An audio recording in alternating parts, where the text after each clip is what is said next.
Price কিভাবে বাড়া কমা হয় সেটা ডিফাইন করে একটা ক্যান্ডেল, আর ক্যান্ডেলকে ডিফাইন করে একটা ইন্ডিকেটর সাইন করে যে হ্যাঁ এই ক্যান্ডেলটা এখানে এসছে মানে এখানের প্রাইস বেড়েছে, so this is the entry point হতে পারে।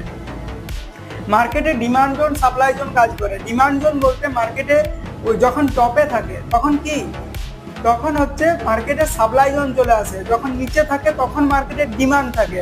তাহলে এখন উপরে আছে, উপরে মানে এখন সাপ্লাই জোনের কাছাকাছি আছে। যে কোনো সময় কেউ একটা বড় পার্টি যদি সেল করে আর সেই পেনিকে যদি সবাই সেল করতে থাকে, তো মার্কেটটা আবার ডিমান্ড জোনে চলে আসবে। ডিমান্ড মানে স্টককে নিচে বাইং করতে পারবে। স্টককে যদি নিচে বাইং করতে পারো তবেই প্রফিট বানাতে পারবে, উইদাউট প্রফিট বানাতে পারবে না। আজকের মার্কেটের ট্রেন্ড চেঞ্জ হয়ে গেছে, সবাই যেটা ভাবে তার থেকে মার্কেট দূরে থাকে। সো একটা অনেক বড় ট্রেডার, ইনভেস্টর সবাইকার হচ্ছে সেম ডিসিশন যে মার্কেটকে যদি লোয়েস্ট প্রাইসে বাই করতে পারো তবেই প্রফিট বানাবে। যদি তুমি হাই